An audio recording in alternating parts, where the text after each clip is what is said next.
जय हिंद बच्चों। तो इस वीडियो में हम लोग जो चैप्टर 3 है वर्णिका भाग 2 का माँ कहानी, तो हम लोग इसको कंप्लीट करेंगे। ये कहानी बहुत ही ज़्यादा इमोशनल है और आपको देखने में ये कहानी बहुत ही अच्छा लगेगा। तो अगर आप बुक नहीं पढ़ना चाहते हैं तो इस वीडियो को आप लोग पूरा देख लेना, आपका पूरा डाउट क्लियर हो जाएगा इस चैप्टर से। तो देखो, इस कहानी को मैंने बहुत ही अच्छे ढंग से इसमें बताया है, तो आप लोग पूरा देखना। सबसे पहले इसका हम लोग एक क्विक फैक्ट्स देख लेते हैं जल्दी से, उसके बाद हम लोग जल्दी से कहानी स्टार्ट करेंगे। तो देखो आप लोग स्क्रीन पे, कहानी का नाम क्या है? माँ। और इसके लेखक हैं ईश्वर पेटलीकर। तो आप लोग भी जानते होंगे, हम लोग माँ को ईश्वर के समान मानते हैं, माँ हम लोग के लिए ईश्वर है। तो लेखक का नाम हो गया ईश्वर पेटलीकर। साहित्यिक विद्या, तो ये मार्मिक और मनोवैज्ञानिक कहानी है। इस कहानी का मूल भाषा गुजराती है। इस कहानी का जो मुख्य विषय है वो है निस्वार्थ मातृ प्रेम, मतलब माँ का प्यार, वात्सल्य रस की पराकाष्ठा और मानसिक विक्षिप्तता के प्रति पारिवारिक व सामाजिक दृष्टिकोण। और इसका मुख्य संदेश है, संसार में माँ के प्रेम और त्याग की कोई सीमा नहीं है। एक विचित्र संतान के प्रति माँ का समर्पण समाज के लिए संवेदना का पाठ है। और देखो, ये बहुत ही इंपॉर्टेंट चैप्टर है परीक्षा की दृष्टि से, तो आप लोग ये वाला पढ़ लेना वीडियो को पॉज करके। लेखक परिचय। हम लोग बढ़ते हैं आगे। इसके कैरेक्टर पे, कौन कौन मेन कैरेक्टर है, तो देखो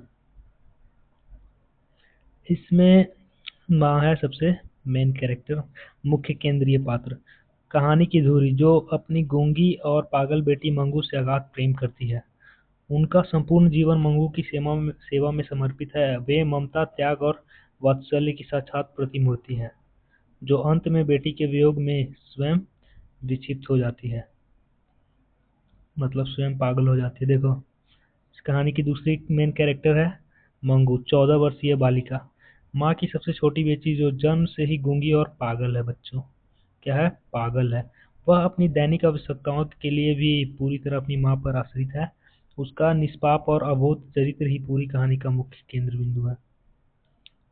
तीसरा मेन कैरेक्टर है बड़ा बेटा और बहू। माँ के अन्य बच्चे जो व्यवहारिक दुनिया का प्रतिनिधित्व करते हैं, वे माँ की चिंता को समझते हैं और मंगू को बेहतर इलाज व देखभाल के लिए उसे अस्पताल भेजने का सुझाव देते हैं, जिसे माँ शुरुआत में उसकी निष्ठुरता समझती है। एक और कैरेक्टर है इस कहानी में, कुसुम उसका नाम है, जो गांव की एक अन्य कन्या जो अचानक पागल हो जाती है। उसे अस्पताल भेजा जाता है, जहां वह ठीक होकर लौटती है। कुसुम का ठीक होना ही माँ के मन में मंगू को अस्पताल भेजने की उम्मीद जगाता है। तो चलिए हम लोग बढ़ते हैं इस कहानी की तरफ। तो देखो आप लोग, मंगू का परिचय और माँ का अनन्य वात्सल्य। मंगू जन्म से ही पागल और गूंगी थी। माँ के कुल 4 संतानें थीं, 2 बेटे और 2 बेटियां। मंगू सबसे छोटी थी। माँ अपनी बाकी तीनों संतानों को भूलकर अपना पूरा समय, ध्यान और प्रेम केवल मंगू पर ही न्यौछावर करती थी। क्यों? क्योंकि मंगू तो पागल थी और बेचारी जन्म से गूंगी थी। जब भी उनके बेटे या बेटियां छुट्टियां बिताने घर आते, तो माँ का सुझाव केवल मंगू की तरफ देखकर वे मन ही मन थोड़ा ईर्ष्या और असंतोष महसूस करते थे। क्या होता था कि देखो, मंगू तो पागल थी, तो माँ सिर्फ उसी का देखभाल करती थी, उसके बारे में सोचते रहती थी। तो जो उनके माँ के अन्य बच्चे थे, तो उनके मन में थोड़ा सा खटकता था कि माँ सिर्फ मंगू से ही प्यार करती है, हम लोग से नहीं करती है। इसलिए उन लोग के अंदर ईर्ष्या हो गया था थोड़ा। माँ मंगू को अपने हाथों से खिलाती, नहलाती और रात में अपने पास सुलाती थी। उनका मानना था कि यदि माँ होकर वे स्वयं अपनी अपाहिज और विचित्र बेटी की सेवा नहीं करेंगी, तो पराया कोई क्या करेगा। तो देखो, माँ का प्रेम कितना इसका कोई लेवल नहीं है बच्चों। देखो, यह भाग दिखाता है कि माँ का ममता पक्षपाती नहीं, बल्कि कमजोर और असहाय संतान के प्रति अधिक सुरक्षात्मक और गहरी होती है। आगे देखो, सामाजिक दबाव और अस्पताल के प्रति माँ का विरोध। गांव के लोग, सगे-संबंधी और यहाँ तक कि माँ के अपने बच्चे भी अक्सर यह सलाह देते थे कि मंगू को किसी अच्छे मानसिक अस्पताल, यानी कि पागल खाने में भर्ती करा देना चाहिए। परंतु माँ इस विचार के सख्त खिलाफ थी। जब भी कोई अस्पताल का नाम लेता, माँ की आंखों में आंसू आ जाते हैं और वे भावुक होकर कहती, अस्पताल तो केवल अपंग जानवरों की गौशाला जैसा होता है, जहाँ डॉक्टरों और नर्सों को केवल अपने वेतन से मतलब होता है। उन्हें किसी मरीज के सुख दुख से क्या लेना देना। जो लड़की अपना खुद मैला कुचला साफ नहीं कर सकती, उसे अस्पताल वाले बिस्तर पर सड़ने के लिए छोड़ देंगे। माँ के इस कड़े विरोध के आगे पूरा परिवार मौन हो जाता था। तो माँ मंगू से इतना प्यार करती थी कि उसे अस्पताल नहीं भेजना चाहती थी, क्योंकि उनको लगता था कि अस्पताल में कोई क्या ही करेगा, छोड़ देगा मैला कुचैला ऐसे ही बेड पे। तो मंगू का जो हालत घर पे उसकी माँ देखभाल करती है, उससे भी ज़्यादा उसका हालत खराब हो जाएगा।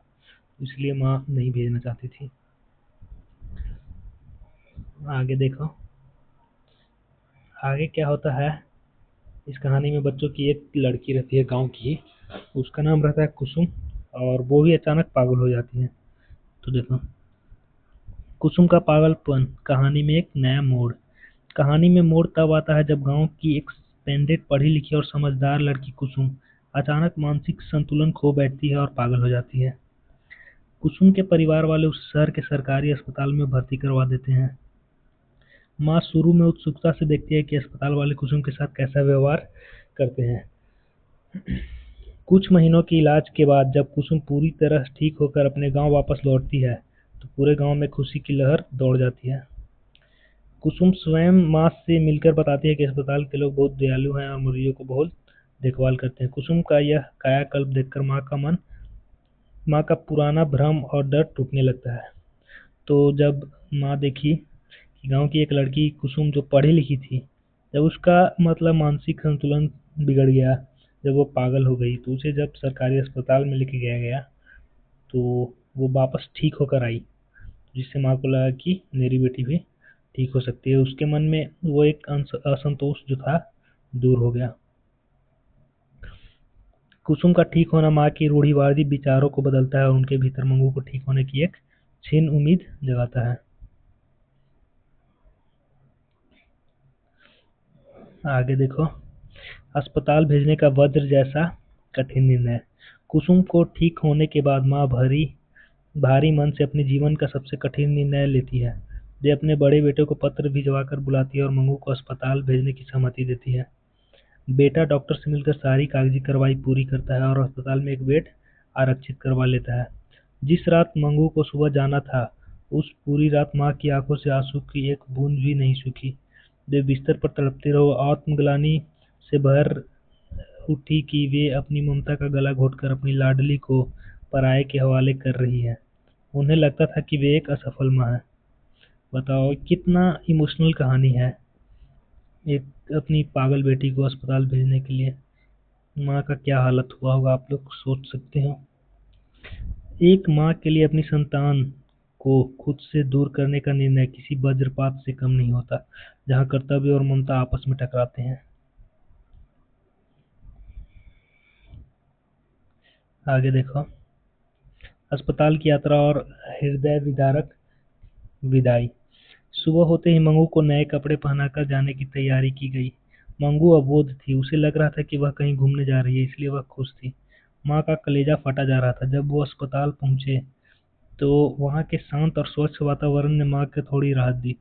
माँ ने अस्पताल की मुख्य मेट्रन और डॉक्टर के सामने हाथ जोड़कर रोते हुए कहा, मेरी बेटी जन्म से पागल है। इसे समय पर खाना खाने देना और शौच जाने की आदत नहीं है।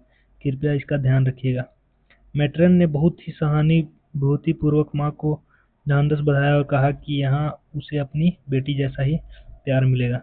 परंतु जब माँ ने मंगू को वार्ड के अंदर जाने की इच्छा जताई, तो नियमों का हवाला देकर उन्हें मना कर दिया गया।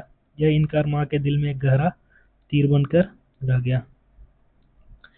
तो हम लोग बढ़ते हैं आगे।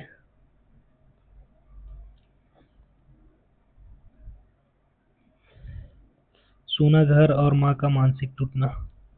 मंगू को अस्पताल में छोड़कर जब माँ और उनका बड़ा बेटा रात को घर वापस लौटे, तो पूरा घर शमशान की तरह सूना और भयानक लग रहा था। घर के आंगन में कदम रखते ही माँ दहाड़ मारकर रो पड़ी। बेटे ने माँ को संभालने की बहुत कोशिश की, खुद उसकी आंखें भी भर आए, मतलब आंखों में भी आंसू आ गए।